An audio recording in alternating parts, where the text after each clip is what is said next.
7 தொகுதிகளில் டெபாசிட் இழப்பு, 12 தொகுதிகளில் 3வது இடம், ஒரு தொகுதியில் 4வது இடம். 1972க்கு பிறகு முதன் முறை.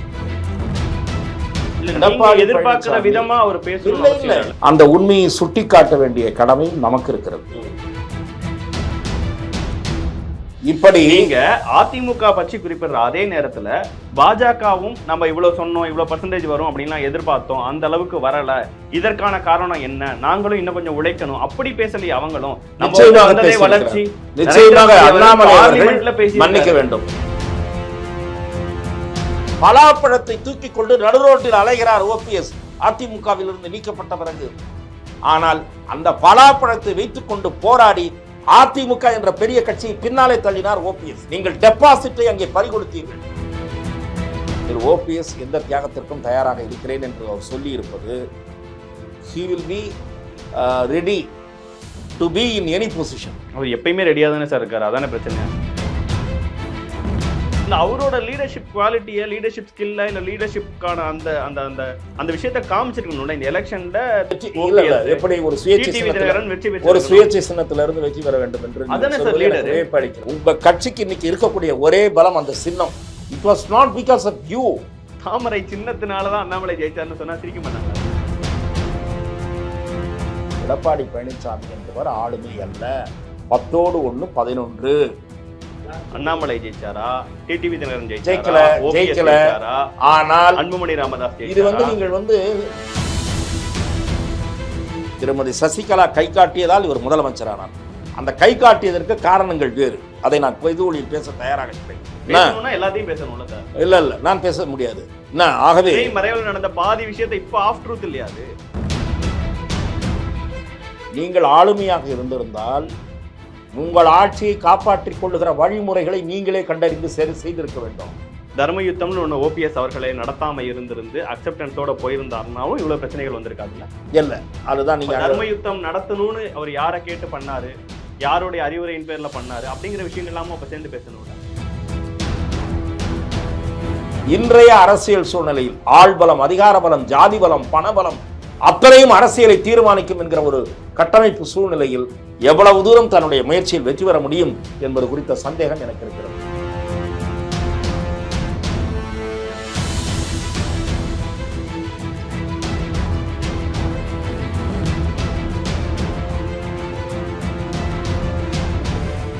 வணக்கம், இது தி டிபேட். நான் தினேஷ். சிறப்பு நேர்காணலில் இன்று நம்மோடு இணைந்திருப்பவர் மூத்த பத்திரிகையாளர் திருமிகு துக்ளக் ரமேஷ் அவர். சார் வணக்கம். சார் வணக்கம். எப்படி இருக்கீங்க சார்? நலம். அண்ணாமலை அவர்கள் வாயால வட சொல்றாரு, மற்ற கட்சிக்காரர்களை தப்பா பேசுறது, அவங்கள பத்தி தப்பான விஷயங்களை பேசுறது தான் அவருடைய வேலை அப்படின்னு எதிர்கட்சி தலைவர் எடப்பாடி பழனிசாமி ஒரு பக்கம்.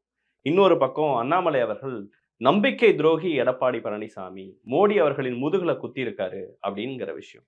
அதிமுக பாஜக மீண்டும் காரசாரமா ரெண்டு பேரையும் எதிர்த்து பேசுற விஷயங்கள் நடந்துட்டு. அண்ணாமலை அவர்கள் நடந்து முடிந்த நாடாளுமன்ற தேர்தலில் பாஜக கண்டிருக்கும் வளர்ச்சி, அதிமுக கண்டிருக்கும் சரிவு, இவற்றை பற்றி பேசினார்.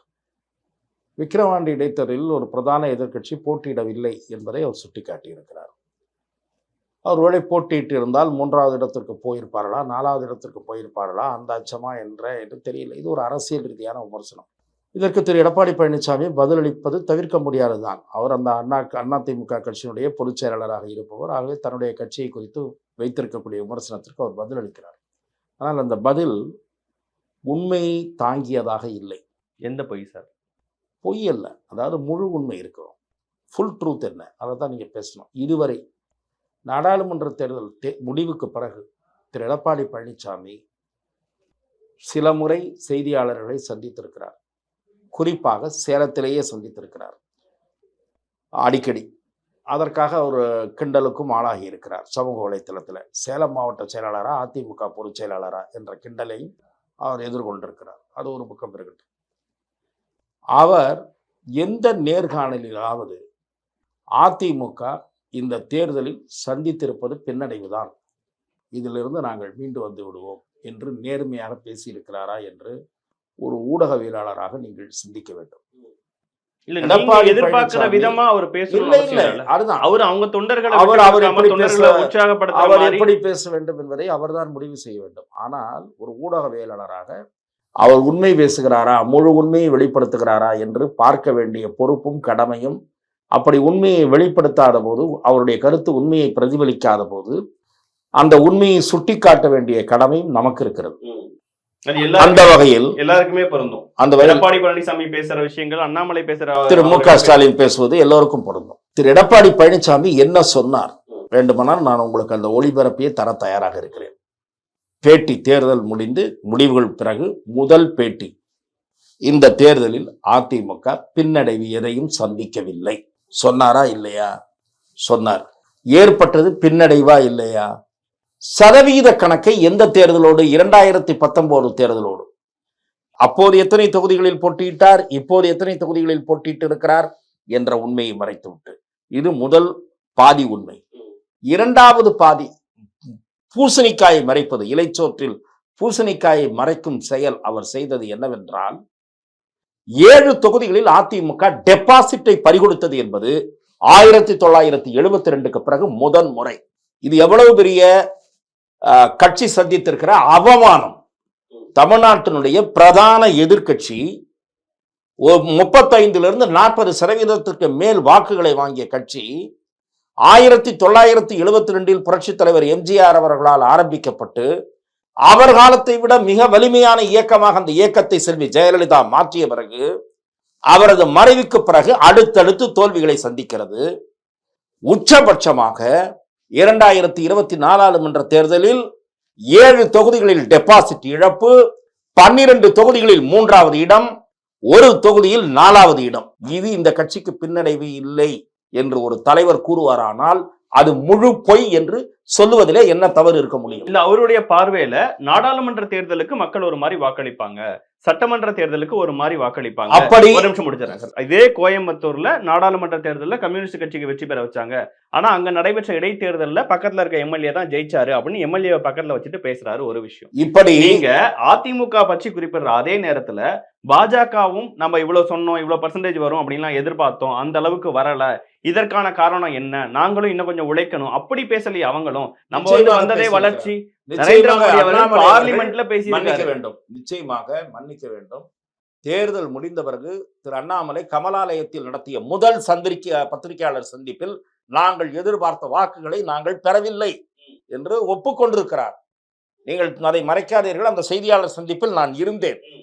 நாங்கள் எதிர்பார்த்த வாக்கு சதவீதத்தை பெறவில்லை. ஆனாலும் இந்த 11% நாங்கள் மட்டும் பெற்ற வாக்குகள் எங்களுக்கு நம்பிக்கை ஊட்டுகிறது. நீங்கள் எடப்பாடி பழனிசாமி இன்றைக்கு கோவையில் அளித்த பேட்டி, அந்த சூலூர் உதாரணத்தை நீங்கள் சொன்னீர்கள், அந்த நான் ஏற்றுக்கொள்ளுகிறேன். ஆனால் தேர்தலில் பின்னடைவே இல்லை என்று சொன்னார் அல்லவா, அதுதான் வியப்புக்குரியது என்கிறேன் நான்.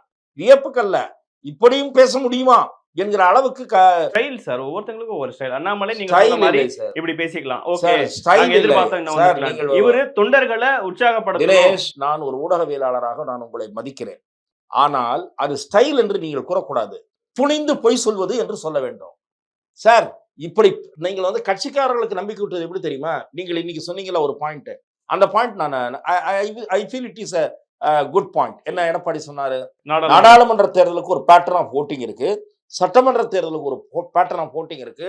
சட்டமன்ற தேர்தல் வரும்போது நாங்க தான் களத்துல முன்னாடி இருப்போம், டிஎம்கேக்கு ஆல்டர்னேட்டிவா என்பது ஒரு honest statement, honest view. But at the same time he should have realized the setback meted out by ADMK in the Lok Sabha election. Realisation வந்துட்டு வேற மாதிரி ப்ரொஜெக்ட் பண்றாரா, இல்ல அந்த ரியலைசேஷனே அவருக்கு வரலன்னு நினைக்கிறீங்க? ரியலைசேஷனே வரலன்றது தான் என்னுடைய பார்வை மட்டும் இல்ல, என்னுடைய இன்ஃபர்மேஷன். ஏடிஎம்கே இருக்கக்கூடிய inside information I am telling you. ஏடிஎம்கேவில் 1-2 பேர் பாரதிய ஜனதாவோடு கூட்டணி வைக்க வேண்டும் என்று வலியுறுத்தினார்கள் முன்னணி தலைவர்கள். அவர்களுக்கு பின்னால், முதுகுக்கு பின்னால் இன்னும் 1-2 பேர் இருந்தார்கள், முன்னாள் அமைச்சர்கள். ஆனால் இவர்களுடைய கருத்து எடுபடவில்லை திரு எடப்பாடி பழனிசாமியிடம். இப்போது தென் பகுதிகளிலே அதிமுக தழுவி இருக்கிற தோல்வி அவர்களுக்கு கவலை ஏற்படுத்தி இருக்கிறது. திரு எடப்பாடி பழனிசாமி என்ன சொல்லிக் கொண்டிருந்தார்? திரு ஓபிஎஸ் கட்சி விட்டு போனதாலோ, திருமதி சசிகலா நாங்கள் சேர்க்க மாட்டோம் என்று எடுத்த முடிவினாலோ, திரு டிடிவி தினகரன் நடத்துகிற தனி கட்சியினாலோ எங்களுக்கு எந்த பாதிப்பும் கிடையாது.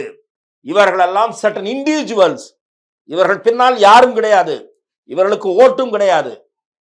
பலாப்பழத்தை தூக்கி கொண்டு நடுரோட்டில் அலைகிறார் ஓபிஎஸ் அதிமுகவில் இருந்து நீக்கப்பட்ட பிறகு. என்று தேர்தல் நேரத்தில் ஏகடியம் பேசியது அதிமுக. ஆனால் அந்த பலாப்பழத்தை வைத்துக் கொண்டு போராடி அதிமுக என்ற பெரிய கட்சியை பின்னாலே தள்ளினார் ஓபிஎஸ். நீங்கள் டெபாசிட்டை அங்கே பறிகொடுத்தீர்கள். இது தேனியில் நிகழ்ந்திருக்கிறது. மதுரையில் நீங்கள் 3வது இடத்துக்கு தள்ளப்பட்டிருக்கிறீர்கள். ஏன் நான் மதுரையை ஸ்பெசிபிக்காக சொல்கிறேன் என்றால், திரு எடப்பாடி பழனிசாமி என்ன சொன்னார்? இவர்கள் மூவர் மட்டும் தேவர் அல்ல, எங்கள் பக்கமும் தேவர் இருக்கிறார்கள் என்று ஒரு பெரிய பட்டியலை கொடுத்தார். செல்லூர் ராஜ் இருக்கிறார், ஆர்பி உதயகுமார் இருக்கிறார், ராஜன் செல்லப்பா இருக்கிறார் என்று பெரிய பட்டியலை கொடுத்தார். அந்த பெருந்தலைகள் இருக்கிற ஊரில் பலத்த அடி வாங்கி இருக்கிறது அதிமுக. என்ன காரணம்? இப்போது அதிமுகவிலே சிலர் சிந்திக்கிறார்கள். அவர்களுடைய முயற்சி வெற்றி வருமா எனக்கு தெரியாது. ஆனால் ஒரு முயற்சி துவங்கி இருக்கிறது என்கிற தகவலை நான் உங்களுக்கு சொல்லுகிறேன். எல்லாத்தையும் ஒன்றிணைக்கவா? முதற்கட்டமாக குறைந்தபட்சம் ஓபிஎஸ் இணைக்க வேண்டும். திருமதி சசிகலாவையும் அகாமடேட் செய்ய வேண்டும், இல்லை செய்யக்கூடாது. இதுல ஒரு டிஃபரன்ஸ் ஆஃப் ஒப்பீனியன் இருக்கிறது. செய்ய வேண்டும் என்ற கருத்தும் இருக்கிறது. அவர்கள் தெளிவாக சொல்லுகிறார்கள், தேவர் சமூகத்தினர் மத்தியில் ஒரு அதிருப்தி உருவாகி இருக்கிறது. ஏற்கனவே 10.5 கொடுத்து வன்னியர்களுக்கு முக்கியத்துவம் கொடுத்தோம் என்பதனால் உருவான அதிருப்தி, தேவர் சமூகத்தினர் முத்திரையர் மத்தியில் உருவான அதிருப்தி. இப்போது ஓபிஎஸ், சசிகலா, டிடிவி இப்படி ஒவ்வொருவரையாக நாம் வீழ்த்தி அசிங்கப்படுத்துகிறோம். ஆக இது அதனால் தான் திருமதி சசிகலா அவர்கள் அந்த கார்டை இப்ப பிளே பண்ணுகிறார். 90% பணி முடிஞ்சிருச்சு. இல்ல அந்த நான் அதற்கு பின்னாலே வருகிறேன். தேர்தலுக்கு சாதி கட்சியா தேர்தல் பிறகு அவர் சந்தித்த முதல் சந்திப்பில், நிருபர்கள் சந்திப்பில், இது சாதி கட்சி என்ற அடையாளத்தை பெற்று வருகிறது. அம்மா காலத்தில் இந்த நிலைமை இல்லை, இது வருத்தத்துக்குரிய சூழ்நிலை என்று நேரடி அட்டாக் ஆன் இபிஎஸ் பண்ணியிருக்கிறார். அது அவர் காலதாமதமாக செய்கிற விமர்சனம் என்று நான் பார்க்கிறேன். அதாவது என்ன, நீண்ட இதற்கு பிறகு அவர் இப்போது விழித்து வந்திருக்கிறார் மாதிரி இருக்கிறது. எடப்பாடி பழனிசாமி அவங்க 2021 சட்டப்பேரவை தேர்தலுக்கு முன்னாடி சசிகலா என்ன வார்த்தைகளை குறிப்பிட்டாங்கன்னு அந்த பேப்பரை வச்சு படிக்கிறாரு. இதெல்லாம் கார்பரேட் கம்பெனியா, போயிட்டு திரும்பி வந்து ஜாயின் பண்றதுக்கெல்லாம் ஜானகி அம்மையார் மாதிரி நீங்க விட்டு கொடுத்துட்டு போயிடணும். அந்த அறிவுரை இவர் சொல்லி அவர் ஏற்பாரா, அல்லது அந்த அறிவுரை சொல்லுவதற்கு முன் இவர் சில கேள்விகளை எதிர்நோக்க வேண்டிய நிலை வருமா என்பது அடுத்த சில தினங்களில் தெரிந்துவிடும். இது விரிவான விவாதத்துக்குரிய விஷயம். இன்றைக்கு அதிமுகவுக்குள் சிலரிடையே என்ன சிந்தனை உருவாகியிருக்கு? அண்மையில நான் கூட தென் மாவட்டங்களில் 1-2 நாட்கள் இருந்து விட்டு வந்தேன். சில பிரமுகர்களோடு பேசினேன் தொலைபேசி வாயிலாக. அவர்கள் இந்த இப்போது ஏற்பட்டிருக்கிற பலவீனத்தை சரி செய்வதற்கு இது ஒரு முக்கிய வழி. திரு ஓபிஎஸ் எந்த தியாகத்திற்கும் தயாராக இருக்கிறேன் என்று அவர் சொல்லி இருப்பது, he will be ready to be in any position. அவர் எப்பயுமே ரெடியா தானே சார் இருக்காரு, அதானே பிரச்சனை. அதுதான், நீங்கள் அப்படி சொல்லலாம். ஆனால் இந்த இந்த இது என்ன ஆகும்னு நான் உங்களுக்கு இன்னொரு நேர்காணலில் உங்களுக்கே நான் சொல்லி இருக்கிறேன், உங்களுக்கு அல்லது இன்னொரு ஊடகத்துக்கு சொல்லியிருப்பேன். நீங்கள் ஓபிஎஸ் அகாமடேட் பண்ணல, இல்ல இன்னும் சீக்கிரம் இதே மாதிரி பிரிவினை போக்கு போகுமானால் ஒருவரை ஒருவர் விமர்சிக்கிறது தொடரும். அது யாருக்கு சாதகமா? அவரோட லீடர்ஷிப் குவாலிட்டியை, லீடர்ஷிப் ஸ்கில்ல, இல்ல லீடர்ஷிப்கான அந்த அந்த அந்த அந்த விஷயத்தை காமிச்சிருக்கணும்ல. இந்த எலெக்ஷன்ல தனியா கண்டெஸ்ட் பண்றாரு, வெற்றி பெற்றிருக்கணும். எப்படி ஒரு சுயேட்சை சின்னத்துல இருந்து வெற்றி பெற வேண்டும் என்று சுயேட்சை சின்னத்துல இருந்தானே குக்கர்ல தானே ஜெயிச்சாரு. நீங்கள் இருங்க, நீங்க ஆர்கே நகர்ல 50 வருஷமா இருக்கிற கட்சியை வச்சுட்டு ஜெயிக்க முடியாம 7 தொகுதியில டெபாசிட் இழந்துட்டு நீங்க லீடரா? ஆளுமை திறன் இல்லன்றீங்களே, நீங்க லீடரா? உங்க கட்சிக்கு இன்னைக்கு இருக்கக்கூடிய ஒரே பலம் அந்த சின்னம். 2வது பலம் பணபலம். உங்களிடம் குவித்து வைத்துக்கு இருக்கக்கூடிய பணமே இல்ல. நான் சொல்றேன், அதுதான் வரப்போகுதுன்ற. இப்ப நீங்கள் சொன்னீங்க இல்லையா, நீங்க எடுத்து கொடுக்குற லீடர் தான் வரப்போகுது. நான் ஆச்சரியப்படவே மாட்டேன். இவர்கள் ஒன்றிணைந்தால் அவர்களுக்கு நல்லது. ஒன்றிணைலன்னு வச்சுங்க, நீங்கள் சொன்னதுதான் வரப்போகுது. எடப்பாடி கோடி கோடியாக குவித்து வைத்துக் கொண்டு அரசியல் செய்கிறார், ஜாதி அரசியல் செய்கிறார் என்கிற விமர்சனம் இந்த தரப்பில் இருந்தும், திரு ஓபிஎஸ் உத்தமரா, அவர் சேர்க்காத பணமா என்ற அந்த தரப்பில் இருந்தும் கேள்விகள் வரும். இது யாருக்கு லாபமாக முடியும்? சாதாரண அறிவு இருக்கிறவன் கூட சொல்லி விடுவானே, இது திமுகவுக்கு தான் லாபமாக முடியும் என்று. இதற்கு விசேஷ அறிவே தேவைப்படாது. 2வது, திரு இபிஎஸ் அவர்களால் தெருவில் போகிறவர்கள் என்று குறிப்பிடப்பட்ட காரணத்தால் அவர்கள் தாக்குதலை ஆரம்பித்து விட்டார்கள். அடுத்து இவர்கள் ஆரம்பிப்பார்கள். திரு மு.க. ஸ்டாலின் ஏன் எடப்பாடி வகையறாவில் ஒருவர் மீது கூட நடவடிக்கை எடுக்கவில்லை என்ற கேள்வி விஸ்வரூபம் எடுக்கும். அவ்வளவு பேசினார் அல்லவா தேர்தல் நேரத்தில் திரு மு.க. ஸ்டாலின். நான் ஆட்சிக்கு வந்தால் இவர் உள்ளே போவார், அவர் உள்ளே போவார் என்று ஒரு பெரிய பட்டியலை கொடுத்தார். அவர் கொடுத்த பட்டியலில் இருப்பவர்கள் அத்தனை பேரும் எடப்பாடி பழனிசாமி பக்கம் தான் இருக்கிறார்கள். ஒருவர் கூட அந்த பக்கம் இல்ல. அந்த பட்டியலை சேர்ந்த ஒருத்தர் மீதாவது இந்த 3 ஆண்டுகளில் ஒரு குற்றச்சாட்டு பதிவு என்கிற கட்டத்தை யாராவது ஒருவர் மீது ஒரு வழக்கு எட்டி இருக்கிறதா? இந்த கேள்வி புறப்பட்டால் தமிழக அரசியல் திமுகவுக்கு சாதகமான சூழல் தான் நிலவும். அப்ப நீங்க அதற்குத்தான் திரு எடப்பாடி பழனிசாமியினுடைய பிடிவாதம் உதவுகிறது. இல்ல, ஆனா இப்படி அண்ணாமலை அவர்கள் பேசுறதுக்கு ரியாக்ட் பண்ண வேண்டிய தேவையும் எடப்பாடி பழனிசாமிக்கு இருக்குல்ல. அதிமுக கரைஞ்சிட்டு வருது, உங்களுடைய ஆர்ப்பாட்டத்துல அது அது உண்மைதானே. நான் சென்னையில சார் நீண்ட நாட்களுக்கு பிறகு அதிமுக நண்பர்களை சந்திப்பதற்காக சட்டசபைக்கு போனேன். அடுத்த நாள் ஆர்ப்பாட்டத்திற்கும் போயிருந்தேன். அங்கே திரு எடப்பாடி பழனிசாமியும் என்னை பார்த்தார். நான் சொல்லுவது, அந்த ஆர்ப்பாட்டம் நான் அதே இடத்தில் வெவ்வேறு கட்சிகளுடைய ஆர்ப்பாட்டம் பார்த்திருக்கிறேன். பாரதிய ஜனதா கட்சி அண்ணாமலை நடத்திய ஆர்ப்பாட்டத்தில் பாதி அளவு கூட்டம் கூட அங்கே இல்லை. உங்களுக்கு அடுக்க மாட்டாத அவன் இடுப்பில் 58 அறிவாளாம் என்பது போல சென்னையிலே 3 மாவட்டமாக இருந்ததை 8 மாவட்டமாக என்னமோ ஆக்கி வைத்திருக்கிறார். தென் சென்னை கிழக்கு மாவட்டம், தென் சென்னை மேற்கு மாவட்டம், வட சென்னை வடக்கு மாவட்டம், மத்திய மாவட்டம். என்ன இது 8 மாவட்டமா பிரிச்சிருக்கீங்க. அந்த 8 மாவட்டத்தை சேர்ந்த செயலாளர்களும் தலா 2000 3000 பேரை கூட்டு வந்தாலும் 25,000 பேர் இருந்திருக்கணும். ஆனால் நான் உங்களுக்கு சொல்லுகிறேன், 3000 பேர் கூட இன்றைக்கு இல்லை. ராஜரத்னம் ஸ்டேடியத்திலயா?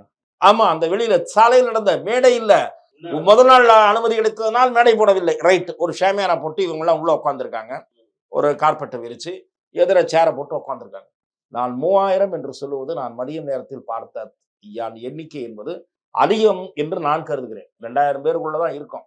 நான் சைட்ல நின்றவங்க போனவன் வேடிக்கை பார்த்தவங்கலாம் சேர்த்தாதான் அது 3000 வரும். இப்படி ஒரு மிக பலவீனமான நிலையில் கட்சியை வைத்துக்கொண்டு நாங்கள் தான் எல்லாம், எங்களுக்கு அண்ணாமலை எல்லாம் ஒரு பொருட்டே இல்ல. ரெண்டாவது இல்ல, இதே லோக்சபா எலெக்ஷன்ல விக்கிரவாண்டி தொகுதியில 2வது இடம் நாங்க தான் வாங்கியிருக்கோம். 6000 7000 யார் தடுத்தார்கள்? கையை பிடிச்சி யார்? எப்படி ஈரோடு இடைத்தேர்தல் நடந்ததுங்கிறது தெரியும், தெரிஞ்சுக்கிட்டே அண்ணாமலை பேசுறாரு. ஈரோடு கிழக்கு இடைத்தேர்தல் நடந்தது.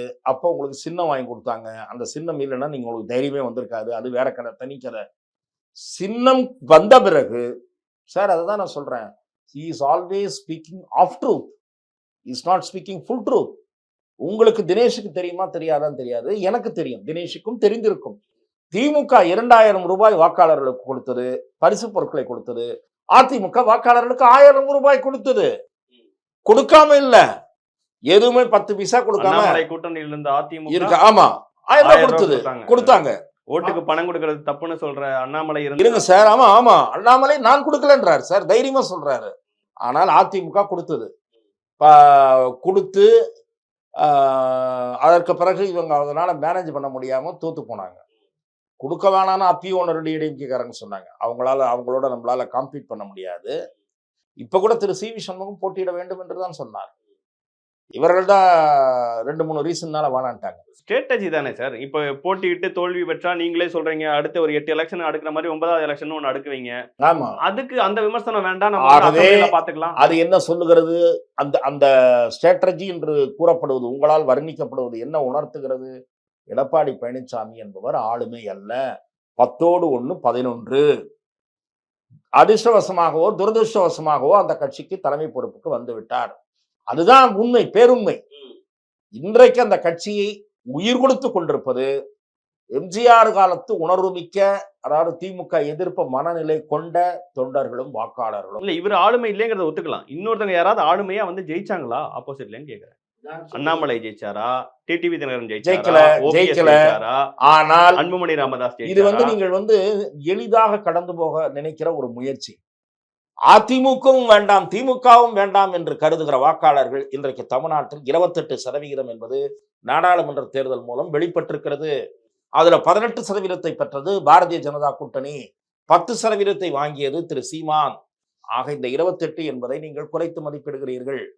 அடுத்து திரு விஜய் என்கிற பிளேயர் களத்தில் இறங்கும் போது கிட்டத்தட்ட இந்த இருவரும் கட்சிகளுக்கு இணையான ஒரு வாக்கு வங்கி எதிரே இருக்கும்.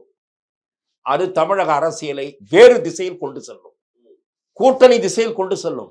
அதைத்தான் மிகச்சரியாக. இப்ப விக்கிரவாண்டியில நீங்க எனக்கு ஓட்டு போடுங்கன்னு கேட்கலையே. அதிமுக காரங்க எல்லாம் எனக்கு ஓட்டு போடுங்க, அதிமுக ஓட்டெல்லாம் இந்த தடவை எனக்காக. தேர்தலை புறக்கணித்திருக்கிற காரணத்தால், அதிமுக புறக்கணித்திருக்கிற காரணத்தால் அப்படி கேட்பதற்கு களத்திலே நிற்கிற ஒரு கட்சிக்கு முழு உரிமை இருக்கிறது. செய்தி தொடர்பாளர்களை எடப்பாடி பழனிசாமி இந்த தடவை எங்களுக்காக விட்டு கொடுக்கணும் அப்படின்னு பேசுறதெல்லாம் பார்க்க முடியுது. இல்ல, நான் சொல்லுவதை நீங்கள் புரிந்து கொள்ளுங்கள்.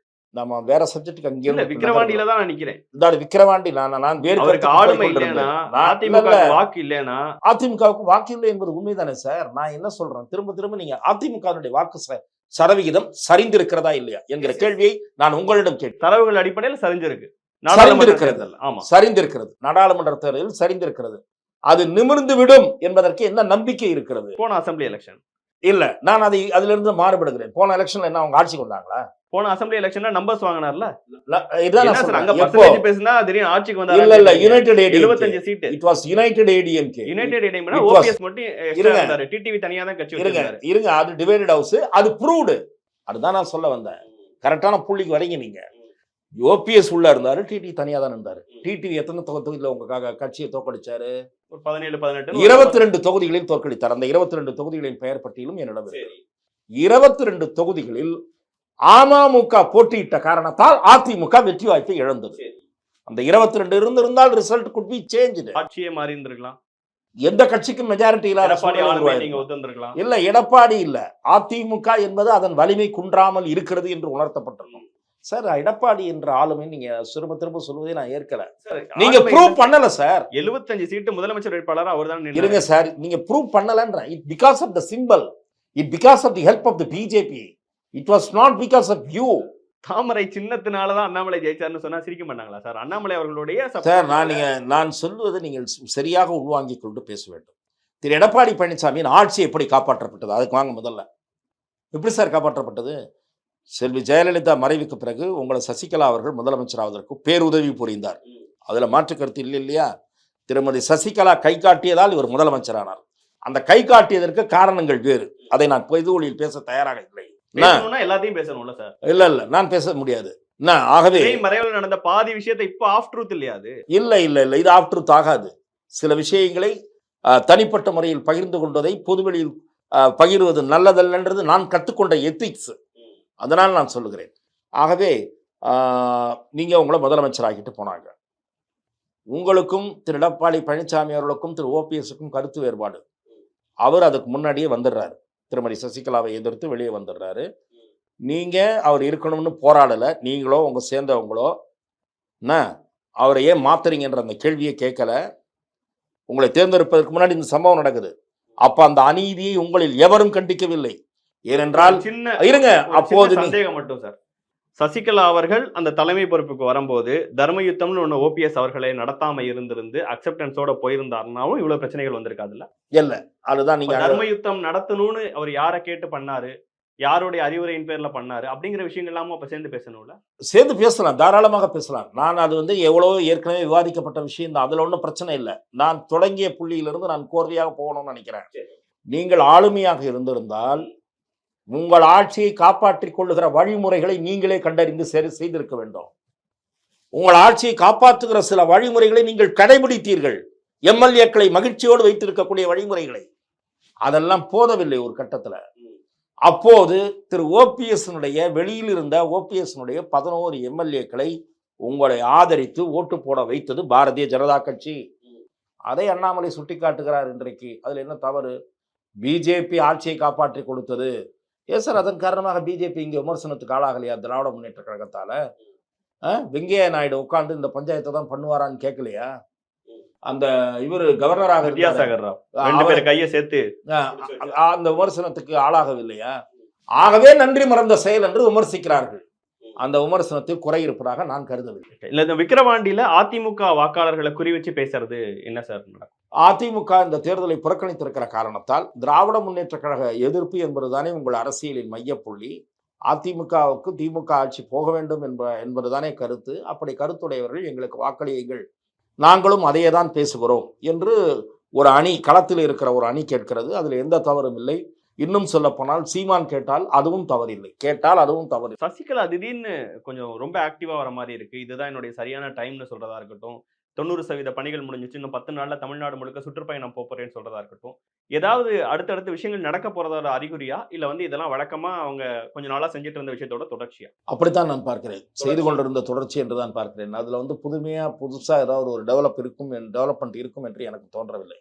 ஏனென்றால் முதலில் திரு ஓபிஎஸ் அவர்கள் இணைப்பு சம்பந்தமாகவே அதிமுகவுக்குள் கருத்து மாறுபாடுகள் இருக்கின்றன. அந்த கருத்து மாறுபாடுகளை சரி செய்துவிட்டு அவரை இணைக்கிற விஷயம் திற்கே அவ்வளவு சுலபமாக நடக்குமா என்று எனக்கு சந்தேகமாக இருக்கிறது. ஆனால் என்னை பொறுத்தவரை ஒரு ஊடகவியலாளராகவும் அதிமுகவோடு நெருங்கிய தொடர்பு கொண்டிருந்தவராகவும் என்னுடைய பார்வையை நீங்கள் கேட்பீர்களானால், அனைவரும் ஒன்றுபட்டால்தான் அதிமுக பழைய வலிமையை பெறும். இல்லாவிட்டால் சசிகலா அனைவரும் ஒன்றுபட்டால்தான் பழைய வலிமை பெறும். யார் யாரை எப்படி அகாமடேட் செய்வது என்பது அவர்கள் விவாதிக்க வேண்டிய விஷயம். திருமதி சசிகலாவை ஒரு ஆலோசகராக வைக்கலாமா, இல்ல ஒரு என்ன பொறுப்புல கொண்டு வைக்கலாம்? திரு டிடிவி தினகரனோடு கூட்டணி. பத்திரிகையாளராக கேட்கிறேன் சார், ஜானகி அன்று இருந்த நிலைமையும் சசிகலா என்று கேட்கும் போது ஜானகி ஒரு குறிப்பிட்ட நிலைமையும் ஈக்குவலான நிலைமையா சார்? நாம் அப்படி கருத முடியாது. திருமதி ஜானகி அம்மையார் அவர்கள் தேர்தல் களத்தை சந்தித்தார், தோல்வியடைந்தார். அவருடைய அணி என்று ஒரு கட்சி பெரிய பல இடங்களில் போட்டியிட்டு எம்ஜிஆர் அவர்களுடைய மனைவியே தோற்றார் என்ற ஒரு நிலைமை நேரிட்டது. அப்போது அதிமுகவிலே பல முன்னணி தலைவர்கள், சீனியர்கள் மதிக்கத்தக்கவர்கள், எம்ஜிஆரால் மதிக்கப்பட்டவர்கள் இருந்தார்கள். அவர்கள் திருமதி ஜானகி அம்மையாரிடம் ஆலோசனை கூறி இணைப்புக்கு வழிவகுப்பதுதான் சிறந்தது என்று திருமதி ஜானகி அம்மையார் பெருந்தன்மையோடு ஏற்றுக்கொண்டு அதற்கு அவர் உடன்பட்டார். ஆகவே அன்றைய நிலையோடு இதை கம்பேர் செய்வது சரியாக இருக்காது. திருமதி சசிகலா சிறைக்கு போயிருந்தார். சிறையிலிருந்து மீண்டு வந்த பிறகு அவரால் உருவாக்கப்பட்ட ஒரு அரசமைப்பு அவரை ஏற்றுக்கொள்ள தயாராக இல்லை. அந்த நேரத்தில் இருந்த கட்சி. அது ஒரு துரதிருஷ்டவசமான நிலைமை. திருமதி சசிகலா அவர்களிடம் இவர்கள் நடந்து கொண்ட விதம் அன்ஃபேர் என்று தான் நான் கூறுவேன். ஏனென்றால் அவர் வழியாகத்தான் நீங்கள் செல்வி ஜெயலலிதா இருந்தபோது எந்த செய்தியையும் கொண்டு செல்ல முடியும் என்ற நிலை இருந்தது. அதற்காக அவர் தயவை பிடிப்பதற்கு அத்தனை பேரும் போட்டி போட்டீர்கள். இன்றைக்கு அவரை ஏதோ கருவேப்பிலை மாதிரி நீங்கள் கருதுவது என்பது உங்களுடைய நியாயமற்ற நடத்தை என்றுதான் நான் அதை சொல்லுவேன். ஆனால் இன்றைய அரசியல் சூழ்நிலையில் ஆள்பலம், அதிகார பலம், ஜாதி பலம், பணபலம் அத்தனையும் அரசியலை தீர்மானிக்கும் என்கிற ஒரு கட்டமைப்பு சூழ்நிலையில் திருமதி சசிகலா அவர்களால் எவ்வளவு தூரம் தன்னுடைய முயற்சியில் வெற்றி பெற முடியும் என்பது குறித்த சந்தேகம் எனக்கு இருக்கிறது. என்ன நடக்க போகுதுன்னு பொறுத்து வந்து பார்ப்போம் சார். இவ்வளவு நேரம் உங்களுடைய நேரத்தையும் கருத்துக்களையும் பகிர்ந்து கொண்டதற்கு மிக்க நன்றி. வாய்ப்புக்கு நன்றி.